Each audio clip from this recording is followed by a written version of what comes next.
People are always asking me, what branch should I join?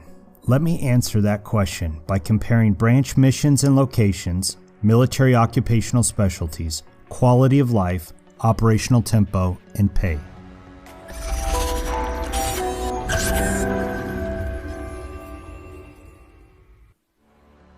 Let's start with branch missions and locations.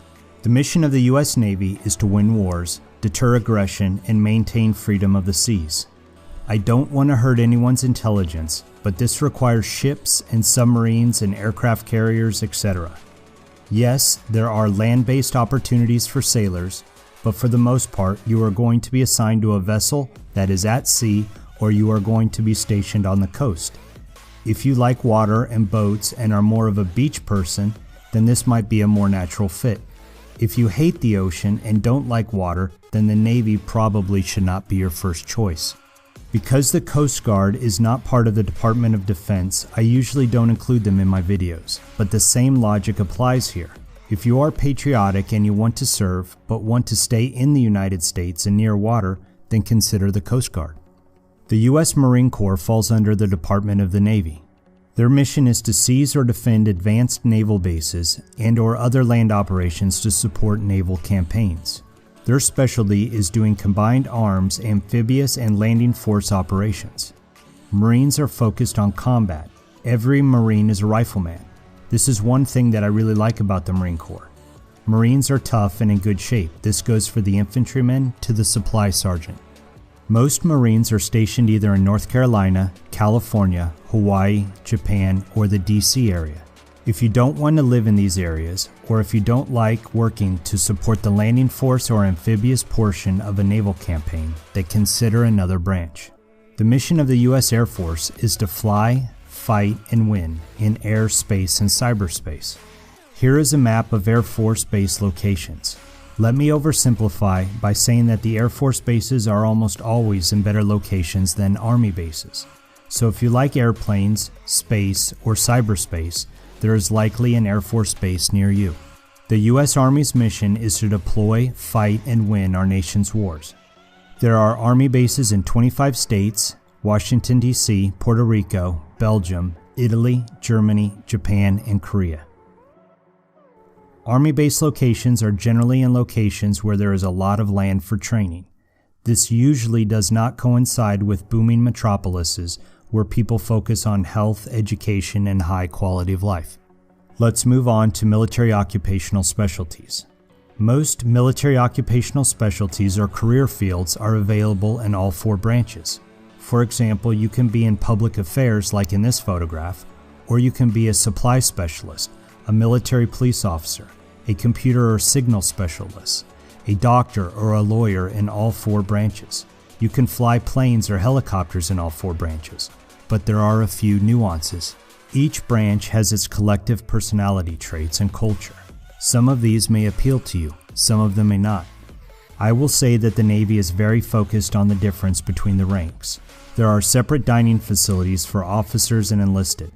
This is a small thing, but something I had a problem with whenever I was talking with my conventional Navy colleagues. On the flip side, the Navy has a lot of unique and rich traditions. Although the Army has some of the best and brightest leaders in the world, they also have a lot of idiots. Every job on the team is important, but in the Air Force, it's all about the pilots. If you are a pilot, then you are number one in the hierarchy. Everyone else is support. The Marines are known for absolute obedience and discipline, so if you are a free thinker, this might not be your first choice. On the other hand, the Marines have great uniforms. Quality of life is subjective.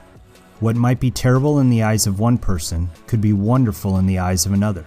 But in my experience, and I'm sure that most would agree, the worst quality of life is in the Army and the Marines. Better yet is the Navy, and the best quality of life is in the Air Force. Most of the quality of life standards are cultural.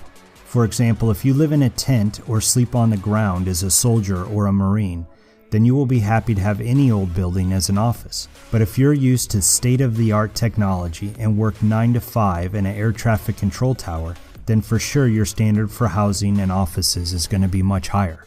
Housing allowance is equal for the same pay grade in each branch of the military. But for sure, barracks and lodging facilities are way nicer in the Navy and in the Air Force. I've stayed at Army lodges that were cockroach hotels, and I've stayed at Air Force lodges that were like 5-star hotels. The Army and the Marines generally do physical training or PT every morning, while many of the jobs in the Navy and the Air Force let you do PT on your own. Even as an officer, I had morning formation and mandatory PT for 14 years of my 20-year Army career. I suspect that some airmen never did morning PT after finishing basic training. Truth be told, I loved my service in the Army and would not have enjoyed a career in the Air Force. Nonetheless, the Air Force quality of life is always much higher. Let's move on to operational tempo. I'm going to define op tempo as how often a member of the military is away from his home for training or for a deployment. I could only find outdated op tempo information, so I'm going to summarize based off of what I have observed and experienced over the past 2 decades. I think it is safe to say that the Air Force has the lowest op tempo. Unless you are a pilot or crew member, you are going to spend a lot more time at home than someone in the Army or the Marines. And when the Air Force does deploy, they deploy to an airfield where there is usually higher quality of life and much more infrastructure or life support. The Navy has sea duty and shore duty. If you want to be at sea and travel the world, sea duty is a good opportunity. Even if you are on shore duty, you can be asked to augment a ship's crew for a cruise. The Marines and Army are gone a lot. This is because they have a high op tempo. Marines are notoriously training for deployment or deploying. Conventional Army guys have long deployments, usually not to well-established locations. I know soldiers who did 18-month deployments to combat outposts. Generally, Special Operations Forces have shorter deployments, usually 3 to 6 months. But even I got stuck in Afghanistan for a 10-month rotation during my second tour. Another factor to consider here is the training phase prior to a deployment. Individual augmentees might go to a training facility for a week to get vaccines and mandatory classes, get issued body armor, and zero the optics on their rifle. Other units do 6 months of intense collective training to prepare for deployments. For all practical purposes, you are away from your family and home for that train-up period. And finally, pay. Pay is a relatively easy evaluation criteria because it is the same across the branches.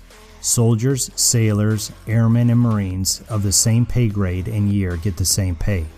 Bonuses and specialty pays vary based upon your military occupational specialty.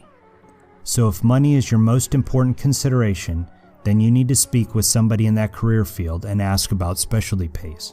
Although no one joins Special Operations for the money, I will say that Special Operations Forces can make a lot more money than conventional forces when you start adding together jump pay, dive pay, demo pay, language pay, etc. Okay, there you have it, a summary of the major factors you should consider if you're thinking about joining the military.